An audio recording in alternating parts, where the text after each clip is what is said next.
bienvenue à l'Église chrétienne d'Antique. Nous continuons sur la fonction d'aller. Et aujourd'hui, nous allons parler des personnes perdues. Les personnes qui sont perdues devraient être un motif à faire la mission de Jésus. Dans l'Évangile de Luc, chapitre 15, il y a 3 histoires ou 3 images de personnes qui ont perdu et retrouvé quelque chose ou quelqu'un. Et je veux qu'on remarque tout spécialement les réactions face aux retrouvailles. Donc, la première histoire, c'est de Luc 15, c'est ce berger qui réalise qu'il a perdu une brebis. Alors qu'il voit, oh, il me manque une, il laisse les 99 et part à la recherche de 7 brebis manquantes. Et lorsqu'il retrouve sa brebis, il appelle ses amis et ses voisins. Il leur dit, « Réjouissez-vous avec moi, car j'ai trouvé ma brebis qui était perdue. » Et voici ce que le Seigneur dit. « De même, je vous le dis, il y aura plus de joie dans le ciel pour un seul pécheur qui se repent que pour 99 justes qui n'ont pas besoin de changer d'attitude. » Donc, pour un seul pécheur, pour une seule personne qui se tourne vers Dieu, il y a de la joie dans le ciel. Donc, la deuxième histoire, c'est cette femme qui avait 10 pièces d'argent. Et tout d'un coup, alors qu'elle compte ses pièces d'argent, il en manque une. Elle est là, elle prend sa maison, elle commence à faire le ménage, elle nettoie partout. Où est cette pièce perdue? Pourquoi? Parce que cette pièce a de la valeur. Et alors qu'elle retrouve cette pièce perdue, elle appelle ses amis, ses voisines et dit « Réjouissez-vous avec moi, car j'ai trouvé la pièce que j'avais perdue. » Et voici ce que le Seigneur dit. « De même, je vous le dis, il y a de la joie parmi les anges de Dieu pour un seul pécheur qui se repent. »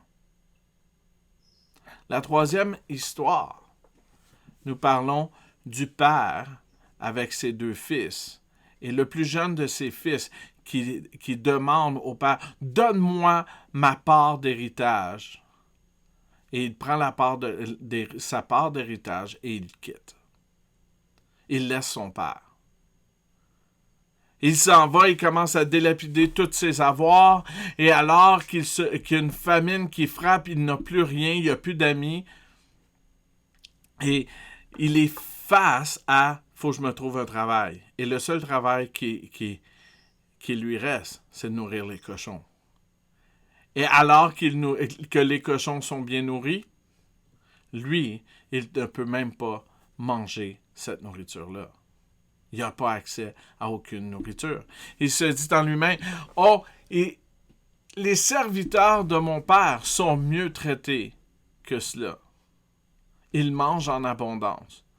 Je vais retourner voir mon père et je vais lui dire, je ne suis plus digne d'être appelé ton fils.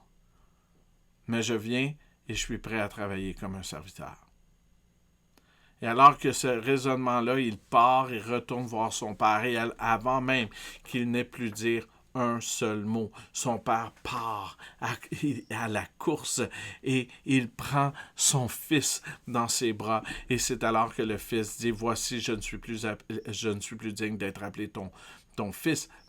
Fais de moi un serviteur. » Et la réaction du père, c'est « Emmenez la tunique. » Qui représente la place le fils reprend sa place. L'anneau qui dit « Mon fils a la même autorité qu'il avait auparavant. » Il a l'autorité sur tout le royaume.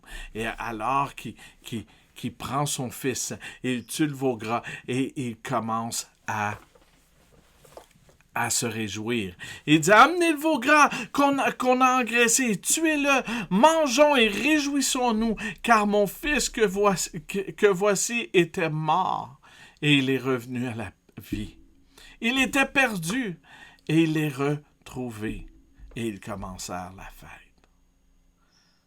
Vous voyez, sans Jésus, nous sommes comme ce fils, mort.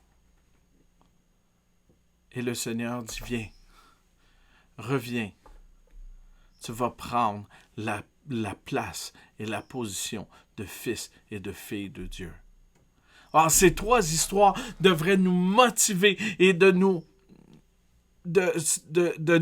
projeter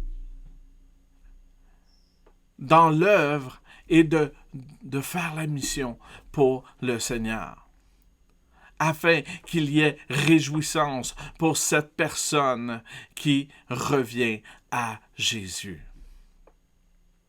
C'est la joie lorsqu'une personne décide de suivre Jésus. Et aujourd'hui, je veux vous dire, si vous voulez faire la mission, faites la mission et voyez la joie dans votre cœur, la joie dans le ciel. C'est la célébration. Donc, nous voulons tous ce moment de célébration. Et voici pourquoi nous devons faire la mission. Merci d'avoir été là et reste béni.